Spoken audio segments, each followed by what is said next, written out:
Alô, amigos e amigas, esse é o programa Agenda Econômica, que hoje vai examinar a relação entre mão de obra e infraestrutura. Em 2010, a Comissão de Serviços de Infraestrutura do Senado Federal dedicou a sua agenda 2009-2015, Desafios Estratégicos Setoriais, a um ciclo de 12 audiências públicas com o objetivo de debater e buscar soluções para um dos principais gargalos do setor de infraestrutura, a crescente necessidade de mão de obra qualificada. De acordo com especialistas, as deficiências brasileiras no campo da formação e capacitação de recursos humanos já começam a impactar a nossa economia. O quadro torna-se crítico a ponto de ameaçar o crescimento do país, inclusive com uma possível pressão inflacionária em função das dificuldades do mercado em contratar mão de obra com as devidas qualificações exigidas para praticamente todas as áreas profissionais de todos os segmentos da infraestrutura.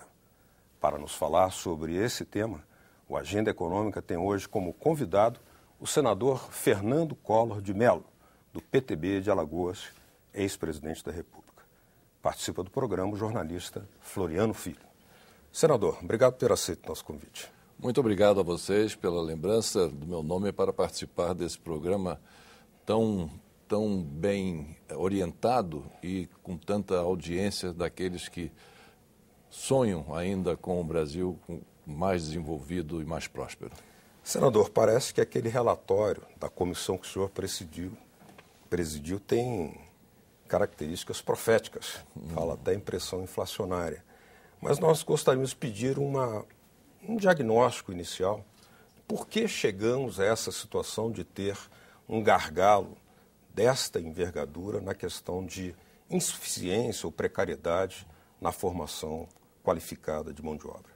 Bom, a causa principal é fundamentalmente o grande ativo, a grande conquista do povo brasileiro, que foi exatamente o de fazer com que o país, mercê do governo do presidente Lula e depois continuado pela presidenta Dilma, de crescer a taxas muito elevadas. O fato é que o Brasil não estava preparado, por exemplo, para crescer 5%, 6% ao ano. Então, esse crescimento e a consequente iniciativa, indução do governo federal a uma maior participação da iniciativa privada, de investir em projetos que constavam e constam do PAC 1, do PAC 2, agora no próximo semestre do PAC 3 e também do plano recentemente lançado, do Plano de Investimento em Logística, apesar de um crescimento pequeno no ano que passou, mas tudo isso ensejou, esse papel indutor do Estado, ensejou a iniciativa privada a confiar nesse processo e a investir. E no momento em que esse investimento é de um volume tal, não conhecido, pelo menos nas décadas anteriores do início do governo do presidente Lula, fez com que houvesse a necessidade de uma mão de obra. Somente a questão do pré-sal, por exemplo. Né? A conquista e a descoberta do pré-sal demandou inicialmente demandou que houvesse um aumento grande na formação de engenheiros navais. E nós formamos hoje no Brasil 60 engenheiros navais por ano. Demandou, por exemplo, uma enorme quantidade de mão de obra de nível médio, soldadores, encanadores, serralheiros. Não é? Tanto que o soldador hoje, no mercado de trabalho, o salário varia entre 5 a 6 mil reais para um soldador.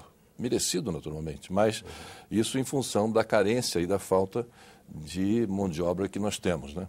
Então, fundamentalmente, o estrangulamento que hoje nós estamos vivenciando da falta de mão de obra qualificada é em função de um grande ativo do povo brasileiro, que foi o crescimento alcançado nesses últimos anos pelo país. Agora, senador, a gente olhando os antecedentes também, desse momento que vive o Brasil nos últimos 10, 15 anos, a gente observa que nas chamadas décadas perdidas ou décadas desperdiçadas, como queiram, muitos engenheiros decidiram não desistir da profissão, não é? Porque as engenharias aqui no Brasil não eram valorizadas e, infelizmente, hoje ainda não são valorizadas como deveriam.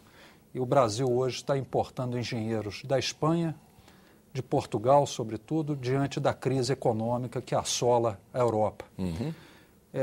O Brasil não deveria fazer alguma ação mais forte nessa área, lançar, por exemplo, lançou o Ciências Sem Fronteiras. É um programa importantíssimo.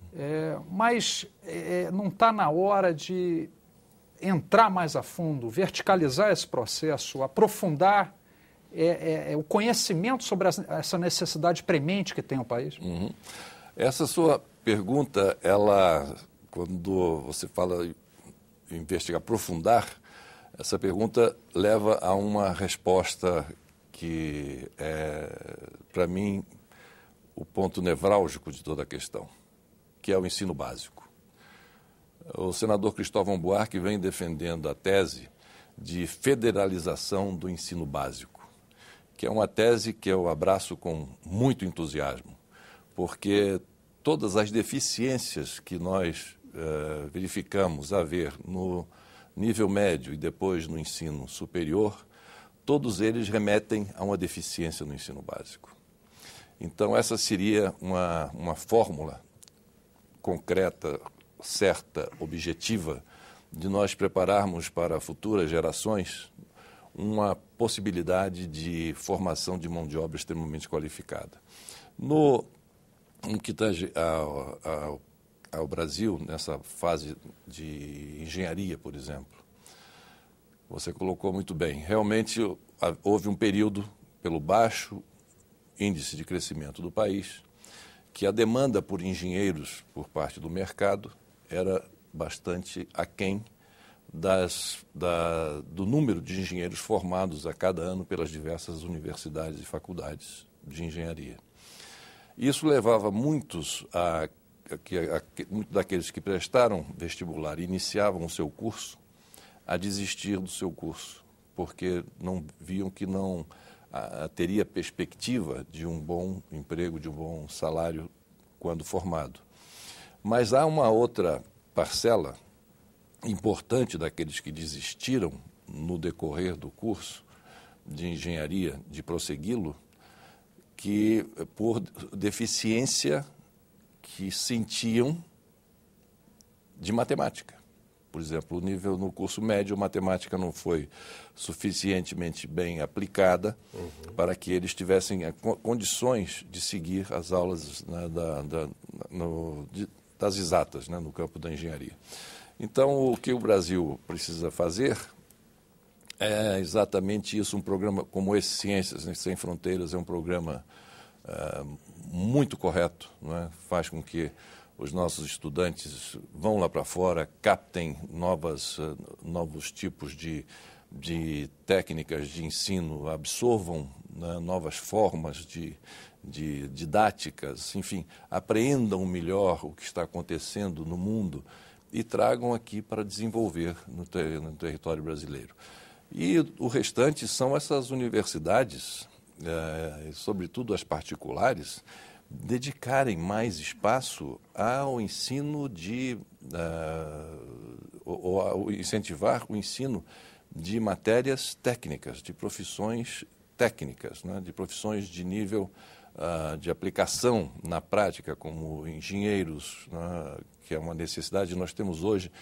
Eu não sabia, jamais poderia imaginar, não sabia que houvesse tantas especializações na área de engenharia, são mais de 600 especializações na área de engenharia.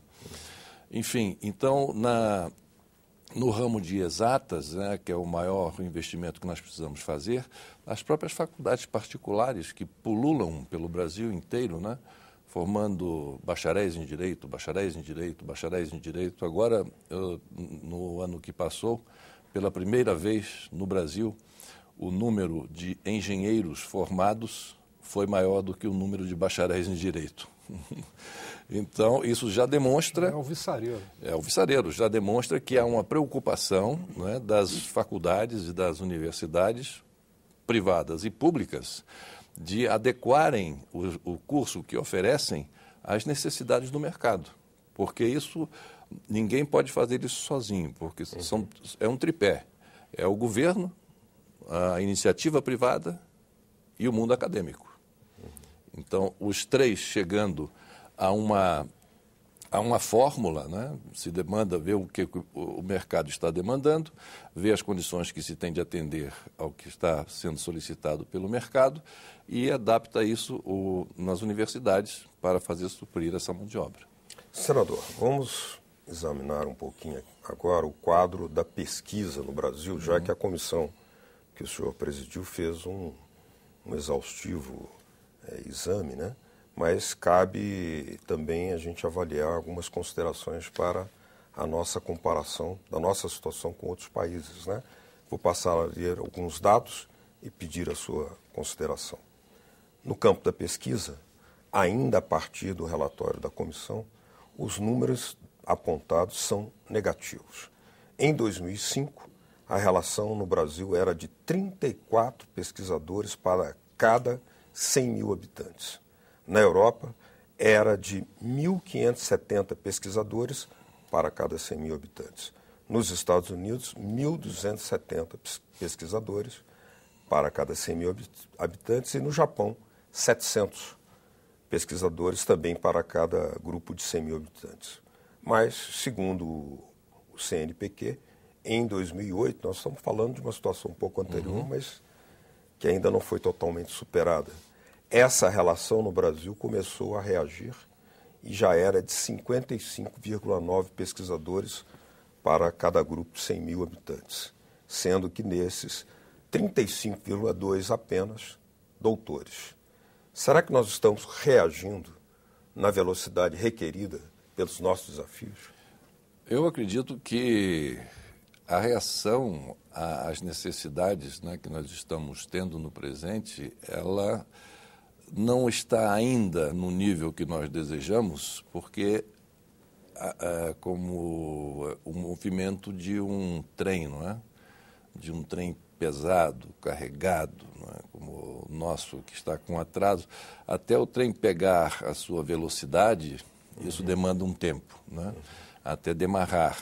Então, mas nós estamos no caminho certo. Esse programa Brasil Ciências Sem Fronteiras é um exemplo claro disso. Porque lá nós estamos formando também pesquisadores que estarão de volta aqui e para proporcionar, né, os seus ensinamentos a outros e também criar centros de pesquisa e desenvolvimento, que é fundamental, né? Tecnologia, inovação, pesquisa, desenvolvimento. Isso, nenhum país desenvolvido alcançou esse patamar sem ter a sua própria, o que a gente chama P&D, Pesquisa e Desenvolvimento e Tecnologia e Inovação. Né? Nós temos que avançar nesse campo, mas estamos no caminho certo. Agora, senador, de novo, aprofundando um pouco mais nesse aspecto aí. Tradicionalmente, a produtividade de cientistas aqui no Brasil é medida pelas publicações.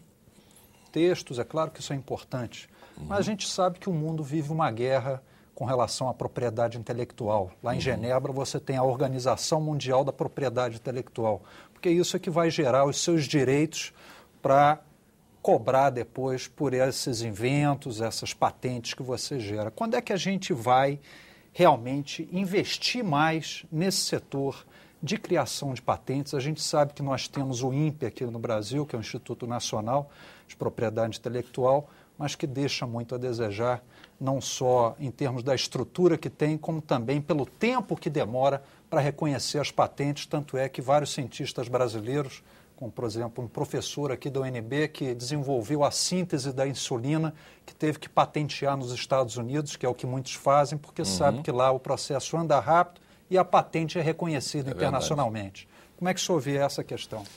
Nesse campo, há uma distância grande, por exemplo, entre o número de publicações em revistas científicas especializadas artigos escritos por cientistas brasileiros.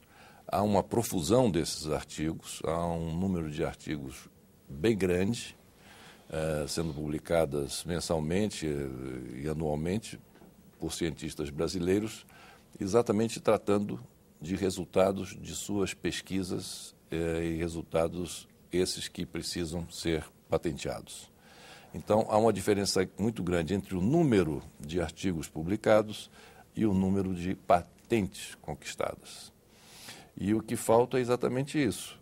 Se a gente vê que essa diferença entre o que o cientista está dizendo que descobriu, a forma como fazer determinada algo, e o número de patentes realmente requeridas nesse período, essa diferença é fruto de gargalos que existem, seja na burocracia de se chegar no Instituto Nacional de Registro de Patentes, né, que demora séculos, né, como também a possibilidade reduzida que alguns dos cientistas têm, e professores, de poder ir aos Estados Unidos e requerer essa sua patente, que lá é requerido de uma maneira muito mais rápida e muito mais fácil, né.